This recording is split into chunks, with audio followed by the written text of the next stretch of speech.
হরে কৃষ্ণা, রাধে রাধে।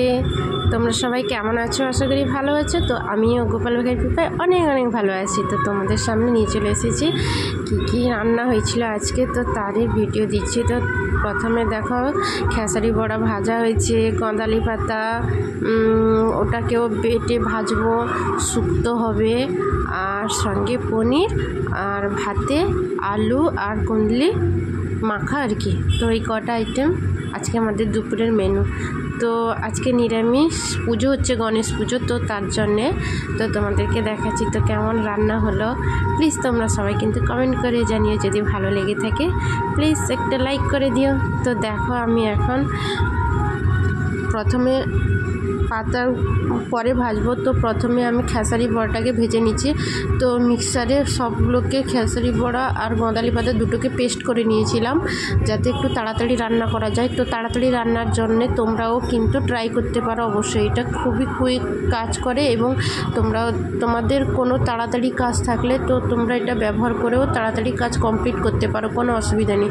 তো দেখো আমি তাড়াতাড়ি করার জন্য প্রথমে বেটে নিয়েছিলাম মিক্সারে। তো মিক্সারে বেটে নিয়ে তাতে যা যা মশলা লাগে সব দিয়ে বেটে নিয়েছিলাম। তো ওই খেসারি বড়াতে একটু জিরে, কাঁচা লঙ্কা আর লবণ, হলুদ, অল্প একটু চিনি আর সাথে ঘি।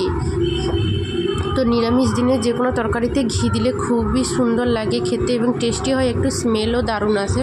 তো তার জন্যে আমি এই জিনিসগুলো দিয়ে মিক্সারে পেস্ট করে নিয়েছি, তারপরে এটাকে হালকা তেলে ভেজে নিয়েছি।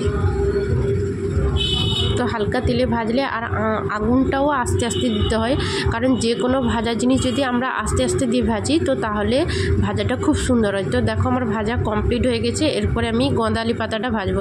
তো গঁদালি পাতাটা ভাজার জন্য এটাও পেস্ট করে নিয়েছিলাম। তো এটাতেও সেম টু সেম পড়েছে, শুধু একটা মাত্র জিনিস অ্যাড হয়েছে বেশি এক্সট্রা, সেটা হচ্ছে বেসন। তো এটাতেও বেসন, চিনি, লবণ, হলুদ, কাঁচা লঙ্কা, জিরে, এটাতে আরও আছে জিরে, ধনে আর শুকনো লঙ্কা আর মৌরি, এই চারটা জিনিস শুকনো করে রাখা, পেস্ট করে রেখেছিলাম। তো কড়াইতে ভেজে পেস্ট করে রাখা এই গুঁড়ো মশলাটা দিয়েছি। আর সব শেষে তো একটু ঘি স্মেলের জন্য তো আমি ঘিটা বেশিরভাগ তরকারিতে, প্রায় নিরামিষ তরকারিতে সবগুলোতেই বেশিরভাগ ইউজ করে থাকি, কারণ আমার ভালো লাগে। আর ভালো লাগে কিন্তু নিরামিষ তরকারিতেও যদি ঘি ব্যবহার করা হয় তাহলে খুব টেস্টি হয়ও যে কোনো তরকারি। তো দেখো ভাজা প্রায় হয়েছে। তো দেখো কত সুন্দর, আমার তো দেখেই খেতে ইচ্ছে হচ্ছে। তো তোমাদের কার কার খেতে ভালো লাগে প্লিজ তোমরা সবাই কিন্তু কমেন্ট করে জানিও, আশা করি ভালো লাগবে তোমাদেরও। তো দেখো এটাও ভাজা কমপ্লিট হয়ে গেছে। তো আমি তুলে নিচ্ছি একটা করে, আর তারপরেই আমি শুক্তো বসাবো। শুক্তোর শেষে পনিরের তরকারি বসাবো। আর ভাতে তো দেওয়া আছে, তো তার জন্যে আর সেটা তো আর আমাকে এক্সট্রা সেদ্ধ করতে হবে না। তো দেখো ভাজা কমপ্লিট হয়ে গেছে বলে আমি পরপর একটা একটা করে কড়াই থেকে থালাতে নিয়ে নিচ্ছি। তো দেখো বন্ধুরা, আর এই সব যে কোনো জিনিস বড়া যেতে যে কোনো ভাজা জিনিস খুবই খেতে ভালো লাগে। তো দেখো শুক্তো করে নিচ্ছি। তো শুক্তোর আমি রেসিপিটা পরের একটা ব্লকে দিয়ে দিব, তো কীভাবে শুক্তোটা করলাম। তো দেখো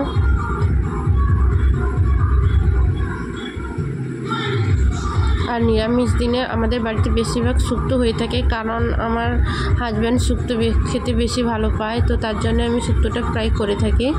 তো কারা কারা খেতে ভালোবাসো তারা কিন্তু সবাই কমেন্ট করে জানিও। তো এবার দেখো আমি পনিরের রেসিপিটা রান্না করব। তো পনিরটা অল্প ছিল, তার জন্য অল্প মশলা দিয়ে করছি। তো আশা করি ভালো লাগবে তোমাদেরও। আর তোমরাও বাড়িতে নিরামিষ যেদিন খাও সেদিনও এইসব তরকারি রান্না করতে পারো, খুবই ভালো লাগে। একটু আলাদা স্টাইলে রান্না করলে, ইউনিকভাবে, ট্রেন্ডিং যে এবার ঘরোয়া পদ্ধতিতেও কেউ রান্না করতে পারো। তো দেখো মশলা কষা হচ্ছে। তো পনিরের মশলাটা কষে নিচ্ছে। এরপরে আলু দিয়ে দিলাম, আলুটাকে ভালোভাবে মশলার সঙ্গে মিক্সড করে শেষে পনিরটা দিব। তো দেখো মাখানো হয়ে গেছে। তো এরপরে দেখো মশলাতে জলটা মরে গেছে, তো মশলার জলটা মেরে দিলে টেস্টটা ভালো হয় যে কোনো মশলা। তো পনিরটা ঢেলে দেবো, এবার নাড়াচাড়া করে দিলে রেডি হয়ে যাবে। তো দেখো রেডি হয়ে গেছে, কত সুন্দর দেখো তরকারিটা, দারুণ লাগছে কিন্তু আমার তো খেতে খুবই ভালো লাগে। আর সবশেষে হচ্ছে আলু আর কুমড়ো। তো আজকের মতন টাটা, রাধে রাধে।